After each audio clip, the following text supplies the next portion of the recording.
晚上10点，闺蜜惊慌失措地拍打我家的门，她说：“快跑！诡异世界和这个小镇融合在一起了，这里变成了鬼域，我们快逃出这里！”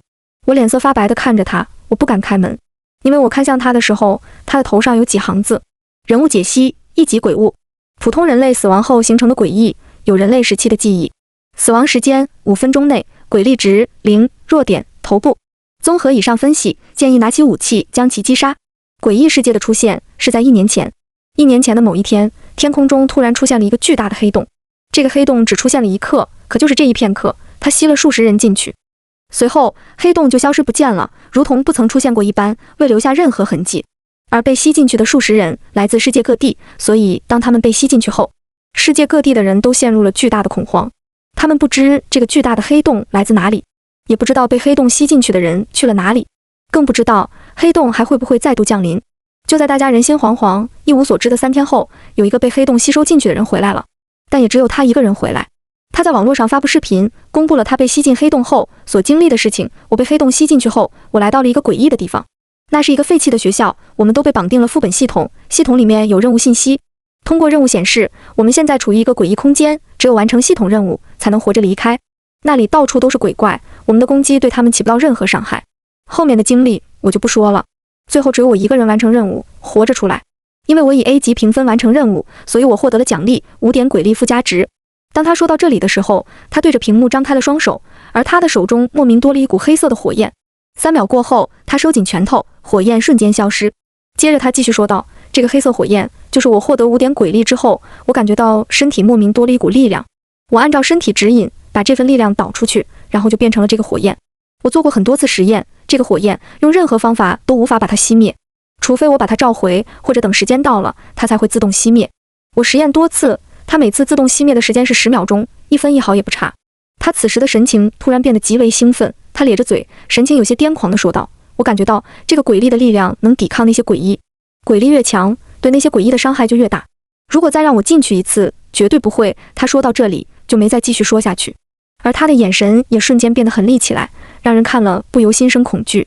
他的视频也截止到这里了。他的视频在世界各地广泛传来，刹那间人心惶惶，大家都害怕黑洞还会再次出现。果不其然，1个月后，黑洞再次出现，黑洞再度吸收了数十人进去。可能是有心理预防的缘故，这次存活的人数有5人，而他们回来后都被各自的国家招收进神秘组织，行踪不明。随后1年的时间里，黑洞频繁出现，人们没有抵抗之法，只能祈祷自己不被黑洞选中，不用去那诡异的世界。毕竟根据活着回来的那些人所述，他们每一批进去的人去的地点都不同，任务也不一致，所以他们所述的任务信息并不能让后面进去的人通用。国家也只能尽力安抚群众，因为面对这个未知的诡异世界，大家都没有办法应对，只能祈祷黑洞不会再有降临这个世界的一天，不会再有人被吸进去那个诡异的世界。可是我如今没想到的是，诡异世界竟然会出现在这里。我脸色发白地望着门口的闺蜜，心脏在剧烈的恐慌之下疯狂地跳动着。就在刚刚，我家的门被人疯狂地拍打着。我一看时间，晚上10点多，我有些愤怒，但更多的是恐慌。这么晚了，还这么激烈的拍门，该不会是有什么事吧？就在我纠结的时候，我看到闺蜜打电话过来，我仿佛看到救命稻草一般，立刻接通了。刚接通电话，我还没来得及开口，闺蜜只说了2个字：开门。门口的是闺蜜，不会真出了什么事吧？我连电话都没挂，立即跑到门口，手握住门把，准备开门。可当我看到闺蜜的瞬间，我愣住了，不仅是因为她脸色苍白，眼睛空洞无神的缘故，而是当我在看向她的时候，我的耳边响起了一道声音：叮，系统已激活，随机为宿主抽取技能，叮，恭喜宿主成功抽取到隐藏性技能解析万物。技能解析，任何东西都逃不过他的解析，除非他不想解析。我以为我出现了幻听，我也因为这道声音愣神了，手一直握在门把上没有开门。闺蜜看到我久久没有开门，她焦急地说道：月月，快开门啊，我有急事。我听到闺蜜的催促声，回过神来，她接着惊慌地说道：诡异世界和这个小镇融合在一起了，这里变成了鬼域，我们快逃出这里。我听到这里，感觉脑子一阵眩晕，我不敢相信，最害怕的事情还是发生了，诡异世界竟然会降临到现实。我立即恐慌起来，我准备给她开门，可当我转动门把手的时候，我下意识地看了她一眼，却看见她的头上忽然多了几行字：叮，触发解析万物技能，人物解析1级鬼物，普通人类死亡后形成的诡异，死亡时间5分钟内，鬼力值0，弱点头部。他们有人类时期的记忆以及普通人的智力。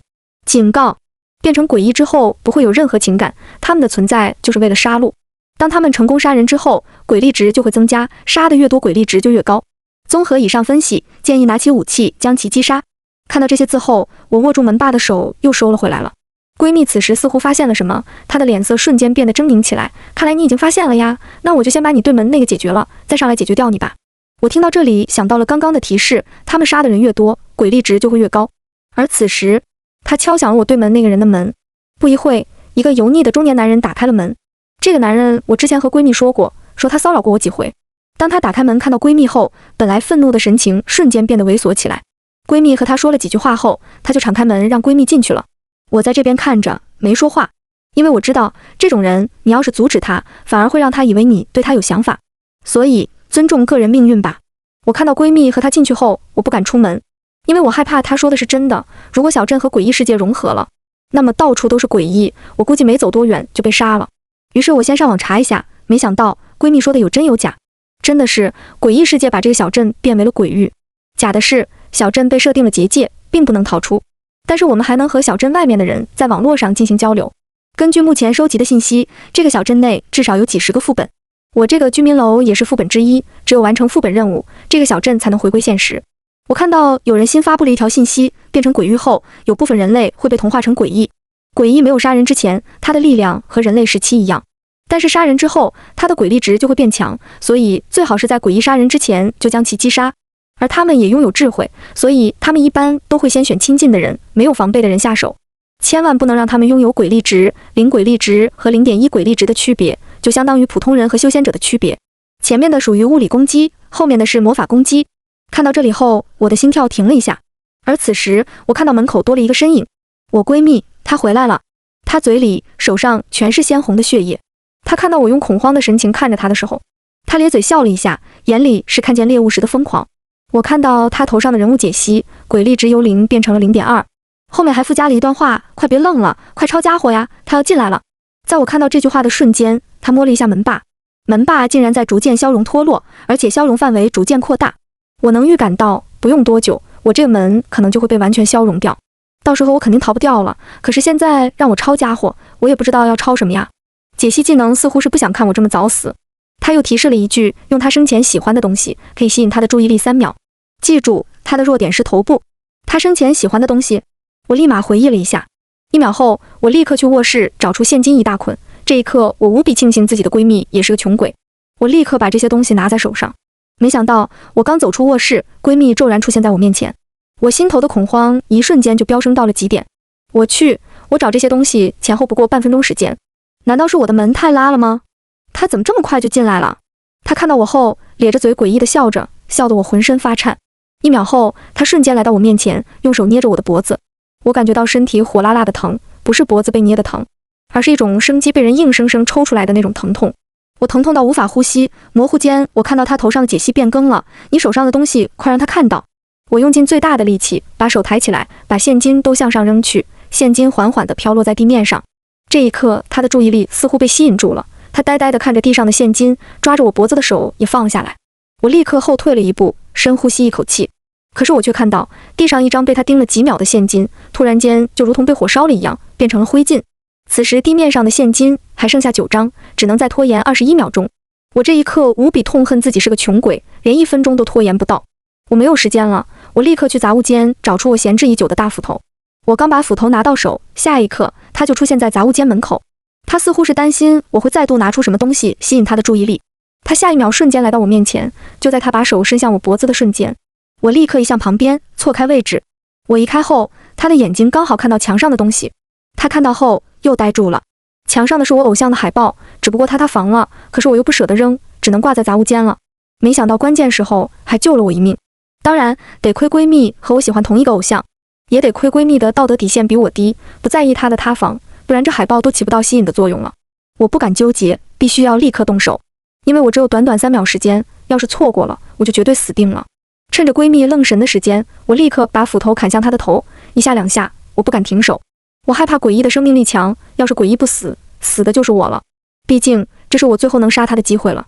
几秒后，我听到了系统声音，叮，恭喜宿主成功击杀诡异，获得鬼力值 0.2 点。由于宿主成功击杀诡异，获得试炼者身份，正式为宿主公布试炼者任务。我听到声音后，手中的动作停顿了下来。我感觉到身体突然多了一股力量，但我此刻没空理会，因为系统的声音仍在述说，新手解析只有完成副本任务才能离开鬼域。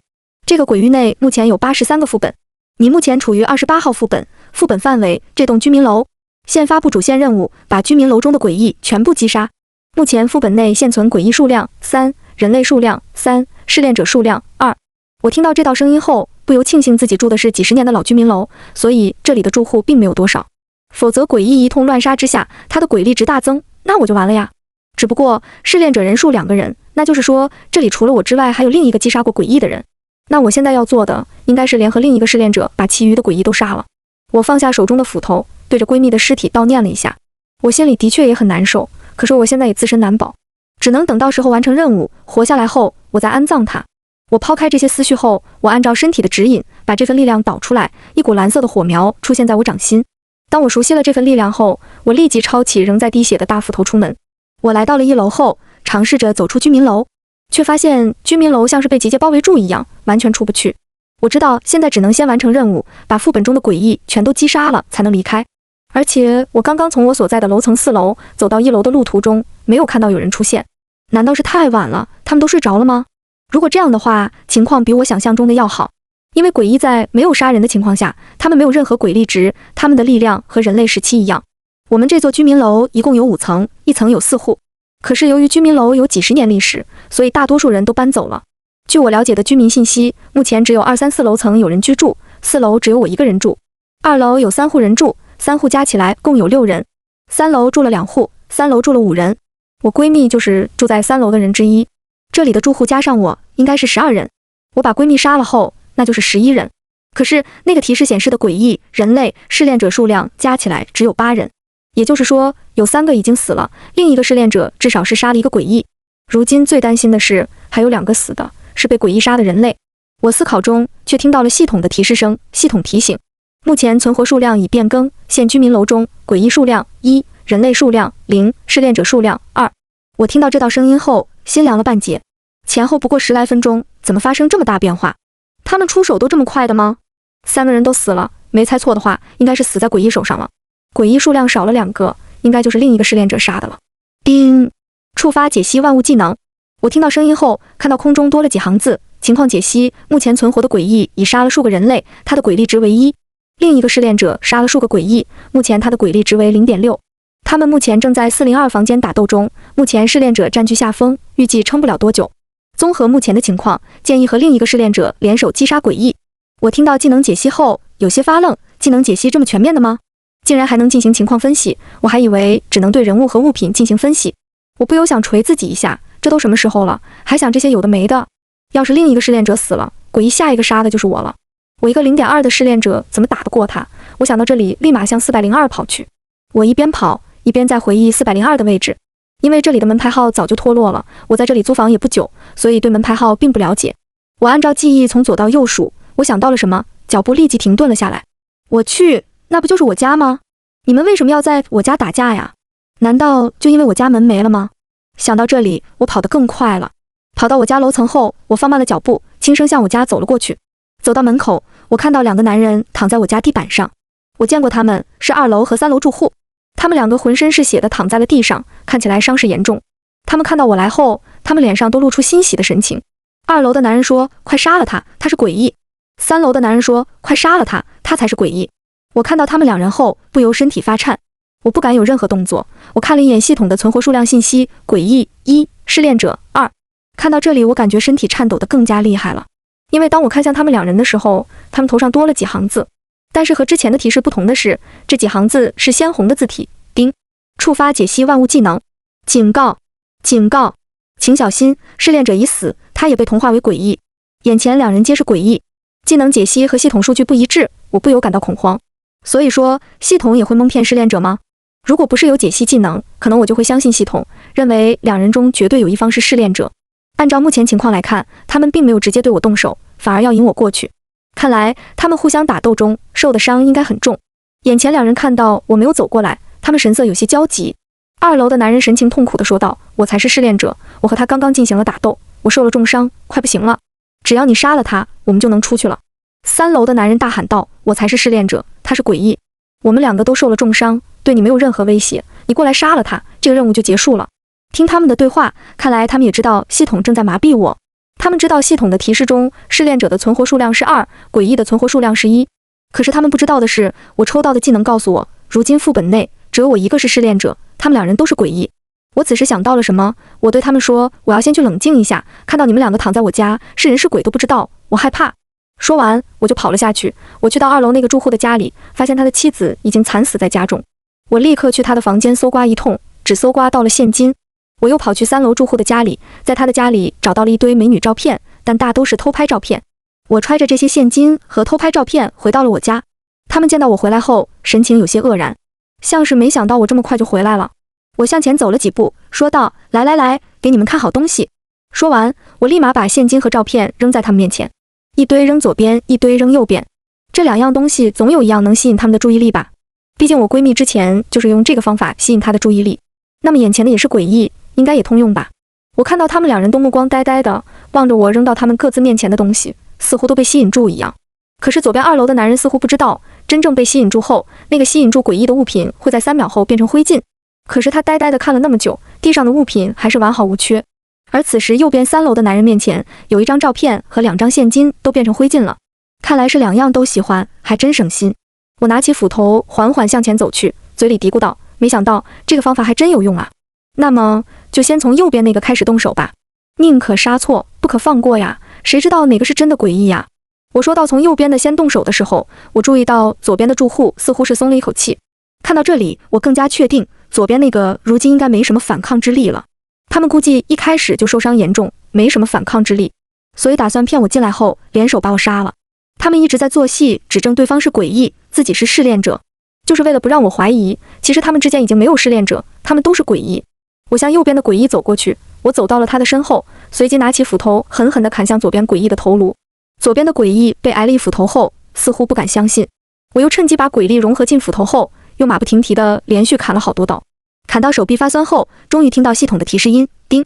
恭喜宿主成功击杀诡异，获得鬼力值 0.8。听到这道声音后，我的动作才停了下来。难怪砍了这么久才死，我闺蜜才奖励 0.2 鬼力值，砍死她奖励 0.8 呢。我此时扫了一眼隔壁那个诡异，他眼前的照片全都化成灰了，但是现金还有不少。我不由感慨，得亏2楼有钱啊，不然像我这样的穷鬼都拖不到半分钟时间。就在此时，系统提示声再度响起，副本内的诡异已被全部击杀，恭喜宿主完成主线任务，28号副本外可以自由通行，请宿主携带另一位试炼者离开28号副本，离开副本范围后，系统会把试炼者送往鬼域范围外。我心中一怒，这破系统是没长眼睛吗？这都什么时候了，还想蒙骗我？你没看到他面前的一堆灰烬吗？没看到每隔3秒就有一张现金变成灰吗？难道说现金对试炼者也有这种作用吗？那我这么缺钱，怎么不见我眼前这堆现金被我盯了后变成灰？我一怒之下，立刻抄起斧头对着另一个诡异疯狂地砍，砍了大概2-3分钟后，我听到了系统的提示音，恭喜宿主成功击杀诡异，获得鬼力值1点。我把斧头扔到地上，整个人瘫坐在地上。终于砍完了，太累了。叮！恭喜宿主获得称号超级无敌捡漏王。备注：这个称号没有什么作用，只是单纯用来嘲讽的宿主不劳而获的。我听到这段话后，我一怒之下怒了一下。虽然好像他说的没错，试炼者和诡异在我家里打得2败俱伤，试炼者还死了，被同化成诡异。我一个0.2的试炼者还挺轻松的就收割了他们2个。我觉得我要是那个试炼者，看到这个场面都会在地府怒骂。我不由感慨，但凡要是差点运气，估计现在躺在地上的都有我一份了。不过我此时想到了什么，吐槽道：我说系统，你刚刚一直骗我说里面有一个试炼者，要不是我有技能提示，我可能已经被你害死了。还有，你骗人也有点脑子吧，明明那个诡异面前的灰一大堆，还非要说他是试炼者，咋的？想让我把他带出去的时候，让他找机会对我下手啊？吐槽完后，我心里的怨气消了一部分。系统没理会我的抱怨，叮！副本内的诡异已被全部击杀，恭喜宿主完成主线任务，任务评分为 A 级。批注：虽然宿主是捡漏杀的诡异，但是诡异最后确实是死在你的手中，综合数据分析，给予 A 级评分。现发布任务完成奖励，鬼力值5点。我听到任务奖励后，心情顿时都好起来了。杀了3个诡异才2点鬼力值，任务直接奖励了5点，还挺好。我在系统内查看个人信息，试炼者苏月，鬼力值7点，等级2级5至15点，鬼力值为2级。技能解析万物，鬼气无，鬼石无，鬼气。这个应该是能对付诡异的武器吧？可是鬼石是什么呢？我思索着。系统此时给出选择，宿主已完成任务，可选择离开鬼域，或者继续留在鬼域。倒计时10秒，10秒后不回复，默认为离开鬼域。听到系统的倒数后，我有些纠结。我这个鬼力值7点，应该可以在鬼域内横着走了吧？要不就去其他副本再刷一把任务奖励。我当即选择了留在鬼域内。我要留在鬼域，我说道。系统听到我的选择后，由于你自身的一些原因，你只能在鬼域内停留2个小时，2个小时后将自动把你送往鬼域外。我自身到底有什么原因，值得你搞这些特殊对待啊？我内心疯狂吐槽。由于你目前的鬼力值超过了鬼域内的基础值，所以禁止你在鬼域内其他副本的进出。得了，禁止副本进出，就是不给我做副本任务的意思了。算了，还是去这个副本外看看吧，万一又能捡到漏呢？因为刚刚的捡漏，让我对自己的运气有着绝对的信任。我走到居民楼外，发现街上空荡荡，毫无一人。也对，大晚上的，没人也正常，更何况还发生了这种诡异事件，估计大家都被困在各自的副本里了。我看到旁边的超市有一个绿色光罩包围着，我有些好奇，用手摸了过去，却发现手不能穿透过去，我也看不到里面的情况。叮！触发解析万物技能。副本解析，超市里面为48号副本，里面诡异数量3，人类数量5，试炼者数量0。我看到超市面前出现的解析字体，才恍然，看来这个绿光是副本结界，超市里面是另一个副本。我立刻跑回我所住的居民楼的顶层天台，我向四周看过去，几乎所有建筑物都被绿光包围住，它们的上方都出现各自的副本解析字体。副本解析，公园内为30号副本，里面诡异数量2，人类数量8，试炼者数量1。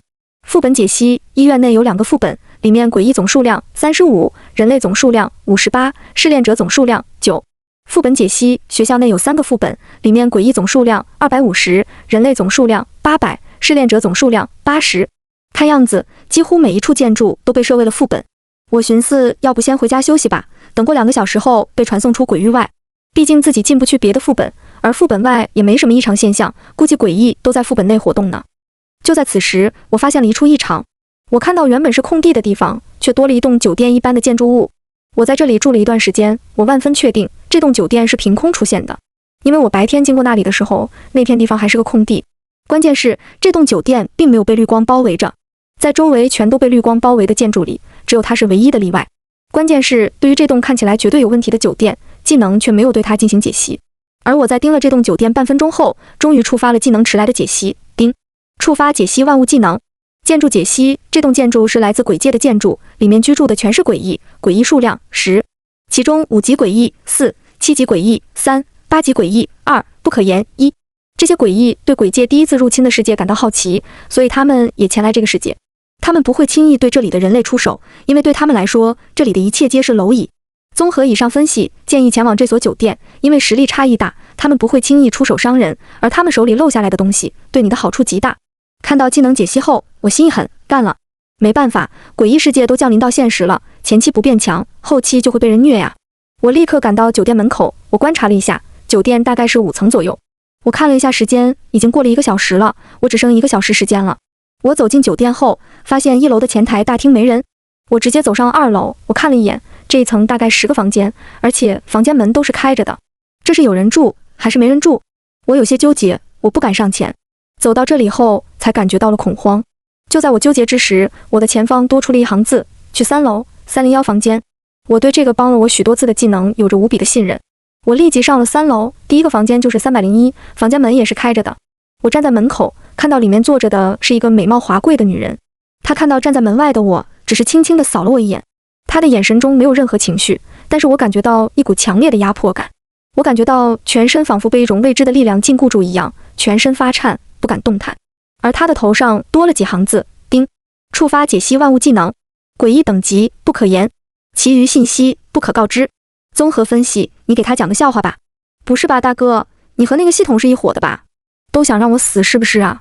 就在此时，解析技能更新了字体，他竟然真发了一段笑话过来。从前有个弟弟，他很傻，姐姐让他做什么他就做什么，直到有一天，我秉着死马当活马医的心态，把解析技能发过来的那段话述说了出来。救命啊！这个完全就不像是一个笑话呀，我自己现场编的笑话都比这个有感觉啊。我一直盯着那段字体，没敢看女人的神态。直到我读完最后一个字后，我有些胆怯地看了一眼他的神情，却发现他也盯着他的上方，他的神情似乎有些错愕，而他看的方向就是我刚刚一直看技能解析的位置。我去，他不会也能看到我的解析技能吧？救命啊！不可言到底是什么级别的大佬啊？就在我颤颤巍巍再想一会怎么和大佬求饶，让他放我离开的时候，他开口了：“你讲的这个故事不错，我很喜欢。作为谢礼，我把鬼鹿刀给你，希望你有朝一日能不负所愿，成为至高。”说完后，他的手里凭空出现了一把小刀。我听到他的话后，大脑一片空白。等我回过神后，我就站在了酒店外，而我手中拿着的是刚刚他手上的小刀。我有些恍惚，他说的是什么意思？不负所愿是谁的愿？至高是什么意思？我看向他给我的小刀，叮，触发解析万物技能，鬼气解析鬼鹿刀，等级 S 级，作用击杀诡异。我望着这把小刀有些震惊 ，S 级鬼气一听就知道不普通，就这样送给我了。就在此时，我看到酒店内有一个男人走了出来，他手中拿着一块奇怪的石头。就在此时，我看到他头上突然出现了鲜红色的字体，叮，触发解析万物技能，快！他手上拿的是 S 级鬼气，立马抢过来。我去，大哥这不好吧？你怎么还能教唆人家少女抢别人东西呢？这种没道德的事情，我怎么能？这是替死鬼气，能救命的。我去，看到替死两个字，我就没有道德了。可是酒店里的诡异都比我强，我只怕还没近身就被弄死了。而此时，我听到了系统的倒计时，请宿主做好准备，还有10秒钟，将自动传送出鬼域外。10、9，我就知道我的机会来了。我装作在原地发呆的样子。那个男人刚好向我站的位置走过来，倒计时3，听到3的时候，我立马冲上去，把他手中的石头抢到手。他用错愕的眼神看向我，刚好下一秒，系统数到1，我就被传送到鬼域外。我不知道的是，我刚被传送出去，那个男人就望着我离开的位置吐槽道：“那块鬼气本来就是大人让我交给你的，有必要抢吗？”我被传送出鬼域外，看到四周有许多人，他们都身穿官方的衣服。他们看到我出来后，都面露欣喜。为首的女人走到我面前：“你好，我们是官方组织的人，方便聊一会吗？”我也有需要了解的信息，于是欣然答应了。他把我带到一个地方后，先告诉了我他们目前所掌控的一些信息，例如成功击杀诡异后的人类会成为试炼者，试炼者每隔半个月时间都会被强制传送到副本，需要完成任务才能离开副本，而每一批试炼者进去的副本都不一致，危险程度也不一致。我也告知了一些我在副本内的信息，当然有些我觉得该隐瞒的信息自然没说出来。他告知我，目前官方唯一能做的，就是在试炼者进去副本前，为试炼者测试下一个进去副本的危险等级，让试炼者提前做好准备，按照他们多次的测试，副本内的危险等级和试炼者的实力等级几乎一致。于是他把我带到另一个房间，房间里矗立着一块大石头，他带我走到石头前，这是一位试炼者从那个诡异的世界带出来的，他把这块石头无偿献了出来。他认为把这块石头交给官方才能发挥最大的作用，你把手放上去吧。我听从他的话，把手放了上去。我看到石头闪过一道光亮，然后有2个字符出现在石头上，3。我看不懂这是什么意思，可是我看到隔壁的女人，她看到这2个字符的时候，她脸上出现不可置信的神色。你确定你是2级试炼者？鬼力值7点。我点点头，有些不明所以。他听了我的话后，他立马打了一个电话，不一会，一个同样身穿官方服装的男人进来了。男人进来后，女人就离开了。男人看着我说道：“刚刚的事情我也了解了，可能你不知道上面字符的意思。3意思是难度等级3，3级是鬼力值16-30之间，而3的意思是到时候你进去遇到的诡异，一般实力都会在16-20，不可能低于16，但可能高于20。”我听到后不由打了一个寒战。我一个才鬼力值7点实力等级2级的人，要我面对16至20点鬼力值的诡异，这不是要我送死吗？他继续说道：“所以我们预计你身上有特殊的技能或者鬼气，所以那边综合你整体的实力，给你下一次的副本挑选了这种难度。我的技能可能只有解析万物了，可是这个技能应该只是辅助作用。鬼气的话倒是有2件，替死鬼气应该是辅助性的。难道是因为我那把鬼鹿刀？”后续一阵交谈后，他向我伸出橄榄枝，希望我加入他们组织。